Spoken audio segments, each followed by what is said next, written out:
Well, here we are again.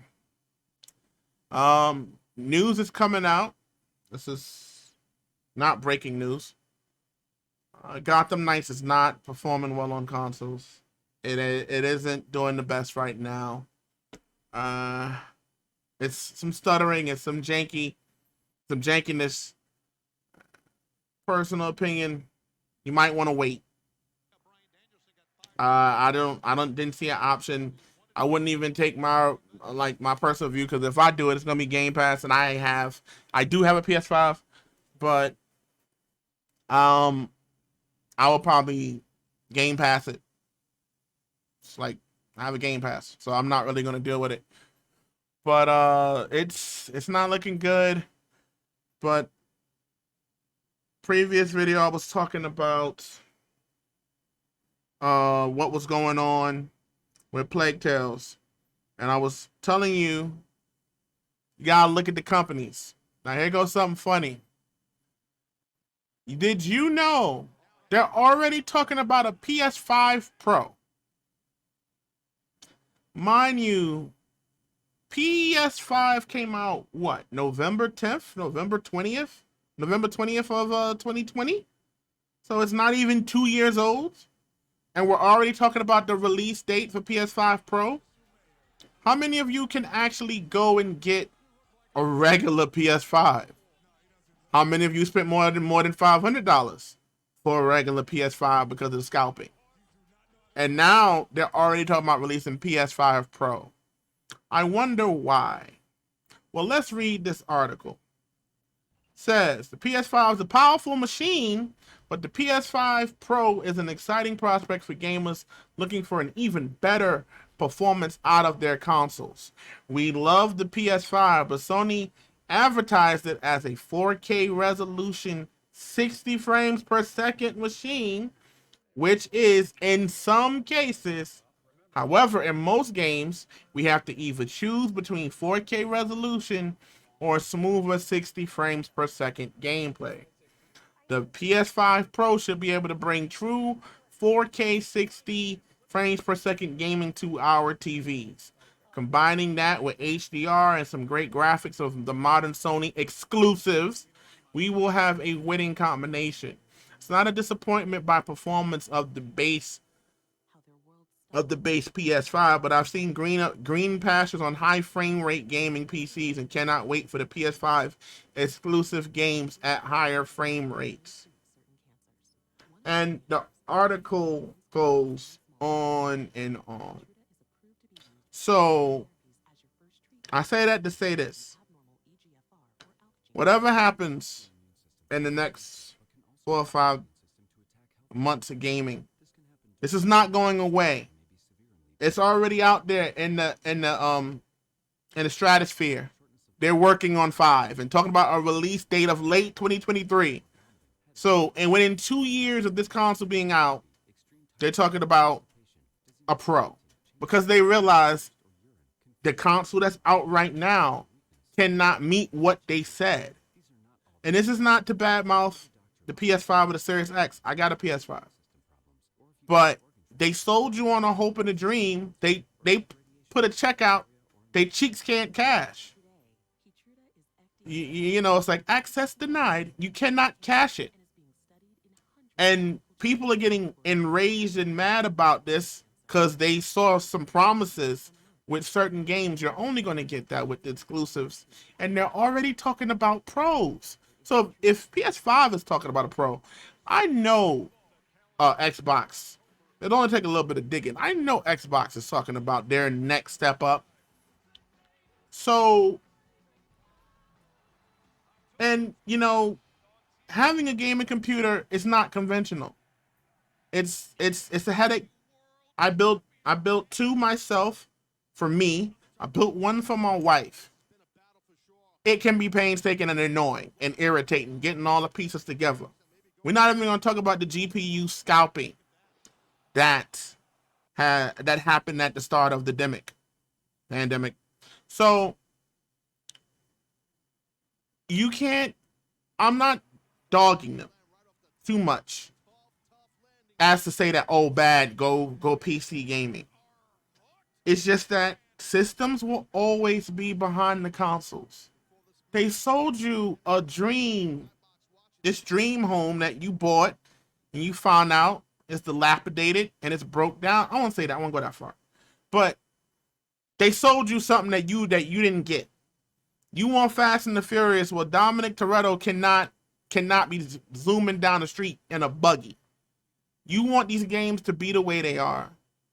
And all I'm showing you is some can, if they're made for it exclusively. If it's made for the engine, if the engine made for the car parts are made for the engine exclusively, you got beauty, masterpiece, works of arts. But these gaming companies who are doing for the PC, for three or four other different versions, you're not going to get the best out of them. As I said in one of my other videos, I don't think you're going to get really touching into what this system can do for another year or two, until everybody gets all this PS4 and Xbox One trying to cross make it for both, because a lot of people got pushed back because of the vid and the pandemic. Until that's all flushed out the system, you ain't gonna get too many high 60 frames or even performance modes, and that's okay to a point, because they sold you on this. But all I'm saying is just don't look so down on some of these companies. Back to what I said originally. If you're getting the Gotham Knights would have to pull a Plague Requiem.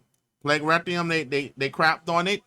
I literally saw somebody in a live stream went cuckoo for Cocoa Puffs about this not being 60 frames per second, didn't want to hear it, demanding that these companies say we only taking these games, and watch him boot up the game and fell in love with playing the game. They love the combat. They still lamented that it's not 60 frames, but he loved the game. He liked the immersion. He liked the experience. And this is where you're going to be at an impasse. Enjoy the game if it's a good game. If Gotham Knights is a good game, it'll be a good game. If it's crap, it'll be crap.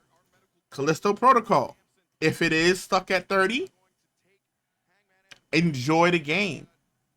If you can't, it's GPU scalping is still happening. So you got a console, enjoy the game. Put it on the highest settings you can put it on. Chalk it up to whatever Sony did. Enjoy the game. But this is not going to be a couple of one-offs. That's all. So again, I thank you for listening. It's Revos, and I'm out. Hey, so I did promise I was going to bring up some information here for you to look at. As far as PS5 specs, it took me a minute to get my hands on it. Shout out to Gamer Nexus. This is where I saw this information, where they do very rigorous testing on the games that are coming out here. And I want you to hear some of the stuff that they bring up about this system. I'm here to dunk on consoles. In the world of PC gaming, a $500 complete system is the absolute bottom of the barrel for the most part. Yes, you can go cheaper, but we're talking about something that'll get you some staying power for the reasonable future. The idea that this generation of consoles needs to be cutting-edge gaming machines capable of gaming at 4K 120 or even 8K is absolutely insane and unrealistic. Consider that the MSRP of the RTX 3080 alone is $700, and that's assuming you can get one. MSRP for a 3090 is $1,500. So we've demonstrated that 8K gaming isn't practical, even with a $1,500 video card, a top-of-the-line GPU, and it's not a 100% apples-to-apples comparison, but it's close enough. So that should give a rough idea of the hardware that Sony and Microsoft are contending with when they claim 8K anything, or in the gaming sense, 4K 120. You're going to sacrifice somewhere. It's going to be graphics quality, it'll be frame rate, or it'll be resolution, or you start throwing in things like dynamic resolution and the scaling thereof. So the fact that these devices are sold for $500, it is obviously unrealistic to expect that they're going to be able to compete with a high-end PC. And So, as you heard, you are expecting what? These are people who their whole channel was based on testing and the frameworks and the frames, and I mean, you can go to their channel, and this video itself is very detailed. What are you expecting again? What did they promise you again? It's not to bash the consoles. They just sold you a bad lie. Now, there's one more video I will play from him. He does say basically that he doesn't see a reason why there's an issue with frames being locked. But as he also did state, you're going to sacrifice something to get the other. You want the frames, you're going to sacrifice the resolution, you're going to sacrifice the dynamics, you're going to sacrifice something. You want the resolution, or you're going to sacrifice the frames. And I think, some of these companies are, in order to give a balanced experience, are locking it at 30 frames. But to be, not to sway this one way or the other, I'll play the other video. the pricing, they're somewhat similar, and the hardware is very dated on a PC now, but the PS5 maintains a certain level of accessibility that makes it interesting or valuable, and the Xbox Series X would be in the same bucket. So we absolutely support the idea that more console games should have unlocked frame rates at caps above 30 FPS, but nobody should be under the illusion that the PS5 is a top-tier gaming machine, because that's just not true. It's an affordable living room box. It's equivalent in gaming performance to a mid to high-end gaming PC from about 5 years ago. That's where this thing is. And I don't want to play too much, right? Because they put the work in, and I don't want to take too much from that. But I just want you to get the core of it, of what they're saying.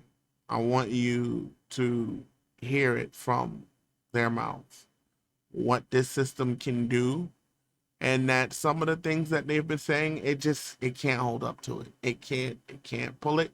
It cannot do it. But again, this is Revos. I do thank you for listening. Again, like, comment, subscribe. Let me know what you think about this situation. If you have a system, enjoy the system. But people, please just start looking at who told you what to expect and see who's really not holding up their end of the bargain. Again, this is Revos, and I'm out.